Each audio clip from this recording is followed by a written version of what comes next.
Hi అండి, నమస్తే. నేను మీ Shanti. Welcome back to my channel Shanti's vlogs. ఈరోజు మన వీడియోలో వెజ్ దమ్ బిర్యానీ చూపించబోతున్నాను. ఈ వెజ్ దమ్ బిర్యానీని రెస్టారెంట్లో కంటే కూడా చాలా ఈజీగా, టేస్టీగా ఇంట్లోనే చేసుకోవచ్చండి. ఒకసారి మీరు కూడా ఇలా ట్రై చేయండి. నేను చెప్పే కొలతలతో, నేను చేసే ప్రాసెస్లో మీరు కూడా ఇలా ట్రై చేసి చూడండి. చాలా బాగా వస్తుంది. అయితే ఇంకెందుకండి ఆలస్యం, ఈ వెజ్ దమ్ బిర్యానీని ఎలా చేయాలో చూద్దాం. ముందుగా వీడియోలోకి వెళ్లే ముందు నా ఛానల్ని సబ్స్క్రైబ్ చేయని వాళ్ళు ఉంటే సబ్స్క్రైబ్ చేయడం మర్చిపోకండి. ఈ వెజ్ దమ్ బిర్యానీ కోసం ఒక బౌల్ తీసుకొని అందులోకి ఒక చిటికెడు కుంకుమ పువ్వు వేసి కొద్దిగా పాలు పోసుకొని ఈ బౌల్ని పక్కన పెట్టుకోవాలి.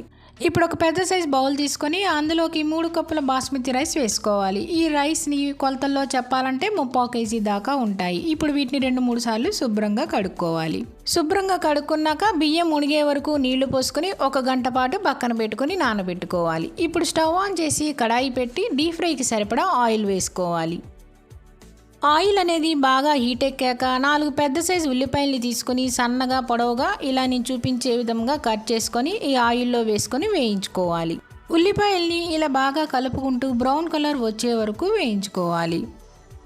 ఉల్లిపాయల్ని మరీ ఎక్కువగా వేయించుకోకుండా చూసారు కదా, ఇలా నేను చూపించే విధంగా బ్రౌన్ కలర్ వచ్చే వరకు వేయించుకుంటే సరిపోతుంది. మరీ ఎక్కువగా వేయించుకుంటే ఉల్లిపాయల టేస్ట్ అనేది పోతుంది. ఇలా వేయించేసుకున్నాక ఇప్పుడు ఈ ఉల్లిపాయల్ని ఒక ప్లేట్లోకి తీసేసుకోవాలి.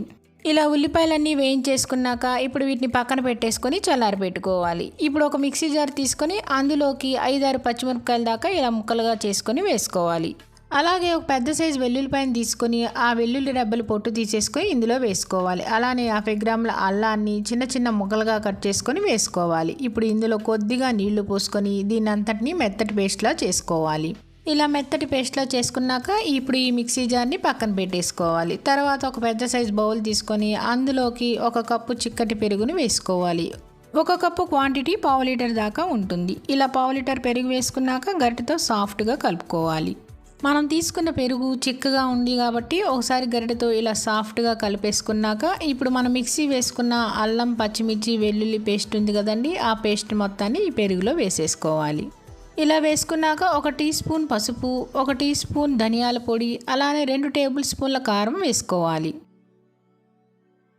ఇప్పుడు ఇందులోనే 1/2 టీ స్పూన్ గరం మసాలా, సన్నగా కట్ చేసుకున్న కొద్దిగా కొత్తిమీర, కొద్దిగా పుదీనా వేసుకొని ఇప్పుడు మనం ఫ్రై చేసుకున్న ఆనియన్స్ ఉన్నాయి కదండి, ఆ ఆనియన్స్ కూడా కొద్దిగా వేసుకొని ఈ మసాలా అంతా బాగా కలిసేలా ఇప్పుడు చేత్తో కలుపుకోవాలి.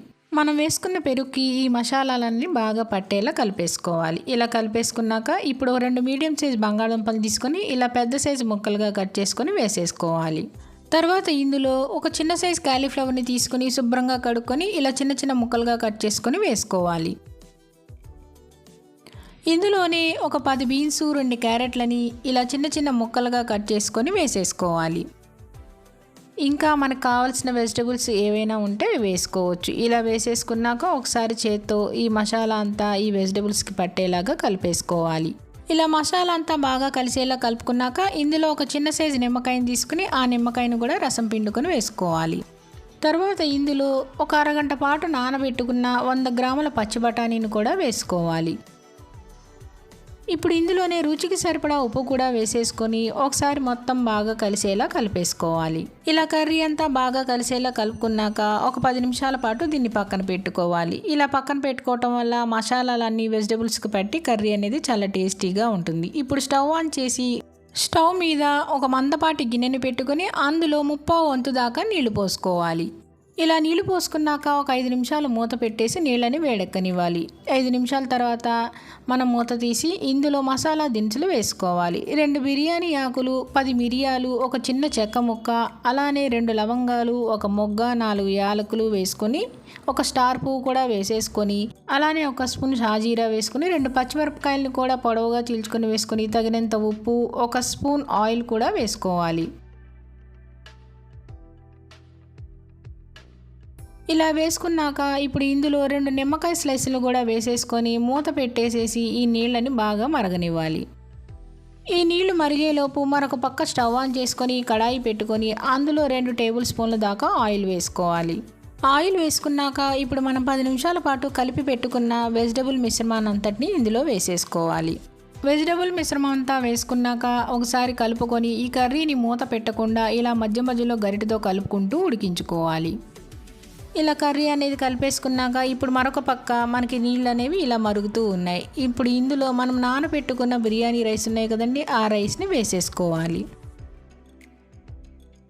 ఇలా బిర్యానీ రైస్ మొత్తం వేసేసుకున్నాక ఒకసారి గరిటెతో కలిసేలా కలిపేసేసుకొని దీని మీద మూత పెట్టి ఒక 80% దాకా మనం ఉడికించుకోవాలి. ఇప్పుడు పక్కన ఉన్న వెజిటబుల్ కర్రీని కలుపుకుంటూ కర్రీలో ఉన్న వాటర్ అంతా ఇంకిపోయి కర్రీ ఉడికేంత వరకు కలుపుకుంటూ ఉండాలి. ఇప్పుడు రైస్ను కూడా చూస్తే మనకి రైస్ అనేది 80% దాకా ఉడికింది. ఇలా ఉంటే మనకు రైస్ సరిపోతుంది. ఇప్పుడు ఇందులో మనం వేసిన లెమన్ స్లైసెస్ ఉన్నాయి కదండి, ఆ లెమన్ స్లైస్ని తీసేసేయాలి.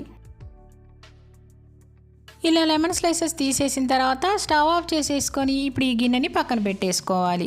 ఇప్పుడు పక్కన పెట్టుకున్న తర్వాత ఒక పెద్ద సైజ్ బౌల్ తీసుకొని అందులోకి ఒక జల్లెడ పెట్టేసుకొని ఆ జల్లెడలోకి ఈ రైస్ని అంతా వేసేసుకోవాలి. ఇలా జల్లెడలో వేసుకోవటం వల్ల రైస్లో ఉన్న వాటర్ ఇంకేమైనా ఉంటే ఆ ఎక్స్ట్రా వాటర్ అంతా కూడా పోతాయి. ఇలా రైస్ అంతా ఒక నెట్లోకి వేసేసుకున్నాక ఇప్పుడు నెట్ని పక్కకు పెట్టేస్తే మనకి ఇందులోని వాటర్ అంతా ఇలా బౌల్లోకి వచ్చేస్తుంది. ఆ వాటర్ అంతా పక్కన పెట్టేసుకొని ఈ రైస్ని ఒక ప్లేట్లోకి పెట్టేసుకొని పక్కన పెట్టేసుకోవాలి. చూడండి ఎంత వాటర్ వచ్చిందో, దీన్ని పారబోసేసుకోవాలి. ఇప్పుడు రైస్ని ఇలా ప్లేట్లోకి పెట్టేసుకొని పక్కన పెట్టేసుకోవాలి. ఇప్పుడు వెజిటబుల్ కర్రీని కూడా చూస్తే ఇందులో ఉన్న వాటర్ అంతా ఇంకిపోయి ఆయిల్ అనేది ఇలా సపరేట్ అయిపోతుంది. ఇప్పుడు ఒకసారి కలిపేసేసుకొని ఈ కర్రీని పక్కన పెట్టేసుకోవాలి. ఇప్పుడు ఇదే స్టవ్ మీద ఒక మందపాటి గిన్నెని పెట్టేసుకొని ఆ గిన్నెలో ఒక స్పూన్ ఆయిల్ వేసుకొని ఆయిల్ని స్పూన్తో అడుగునంతా ఇలా స్ప్రెడ్ చేసేసుకోవాలి. ఆయిల్ని వేసుకోవటం వల్ల మనకి అడుగున మాడకుండా ఉంటుంది. ఇలా ఆయిల్ అంతా స్ప్రెడ్ చేసిన తర్వాత ఇప్పుడు మనం ఉడికించుకున్న వెజిటబుల్ కర్రీ ఉంది కదండి, ఆ కర్రీని ఒక 2 గరిటెలు వేసేసుకోవాలి. 2 గరిటెలు కర్రీ వేసుకున్నాక అడుగునంతా కర్రీ వచ్చేలా స్ప్రెడ్ చేసేసుకోవాలి.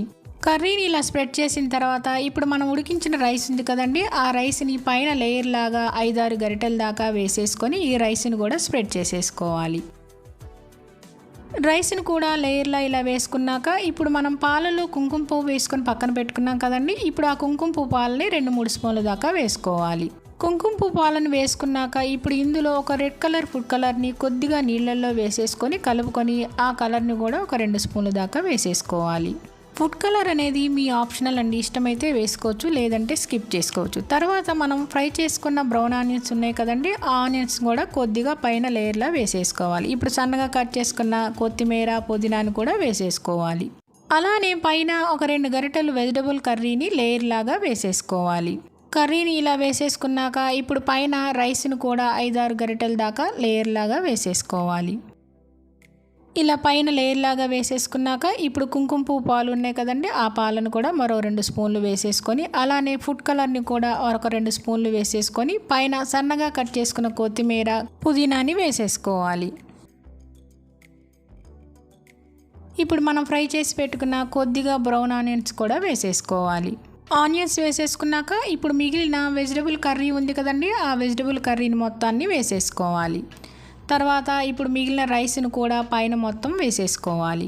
రైస్ అంతా ఇలా స్ప్రెడ్ చేసుకున్నాక ఇప్పుడు పైన కుంకుమ పువ్వు పాలు, ఫుడ్ కలరు, అలానే బ్రౌన్ ఆనియన్స్ కూడా వేసేసుకున్నాక కొద్దిగా కొత్తిమీర పుదీనా కూడా వేసేసుకొని ఇప్పుడు ఈ గిన్నెని పక్కన పెట్టుకోవాలి. ఇప్పుడు ఇదే స్టవ్ మీద దోసల పెనం ఉంటుంది కదండి, ఆ పెనాన్ని పెట్టుకోవాలి. స్టవ్ మీద ప్యాన్ పెట్టేసుకున్నాక ఇప్పుడు మనం పక్కన పెట్టుకున్న బిర్యానీ గిన్నెని ఈ ప్యాన్ మీద పెట్టేసుకోవాలి. ఇప్పుడు కొద్దిగా గోధుమ పిండిని తీసుకుని ఆ గోధుమ పిండిని చపాతీ పిండి ముద్దలా కలుపుకోవాలి. చపాతీ పిండి ముద్దలా కలుపుకున్నాక ఇప్పుడు కొద్దిగా చపాతీ పిండి ముద్దను తీసుకొని ఇలా సన్నగా గిన్నె చుట్టూ అంటించాలి. గిన్నె చుట్టూ ఇలా పిండి అంటించడం వల్ల ఆవిరి అనేది బయటికి పోకుండా మనకి రైస్ అనేది బాగా కుక్ అవుతుంది. దమ్ చేయడానికి ఇలా చుట్టూ పిండి పెట్టేశాక ఇప్పుడు మంటని లో ఫ్లేమ్లో పెట్టి మూత పెట్టి ఒక 10 నిమిషాల పాటు ఉంచాలి. 10 నిమిషాల తర్వాత ఇప్పుడు స్టవ్ ఆఫ్ చేసేసుకొని పైన మూతని కొద్దిగా చాక్తో ఇలా పైకనేస్తే మనకి మూత అనేది ఈజీగా వచ్చేసేస్తుంది. చూడండి, గుమగుమలాడే వెజ్ దమ్ బిర్యానీ అనేది రెడీ అయిపోయింది. ఇప్పుడు చుట్టూ ఉన్న గోధుమ పిండిని తీసేసుకొని ఒక ప్లేట్లోకి సర్వ్ చేసుకోవటమే. రెస్టారెంట్లో కంటే కూడా చాలా ఈజీగా టేస్టీగా ఈ వెజ్ దమ్ బిర్యానీని ఇంట్లోనే తయారు చేసుకోవచ్చు. చాలా టేస్టీగా ఉండే వెజ్ దమ్ బిర్యానీని మీరు కూడా తప్పకుండా ట్రై చేయండి. ట్రై చేసి తప్పకుండా కామెంట్స్లో ఎలా ఉందో తెలపండి.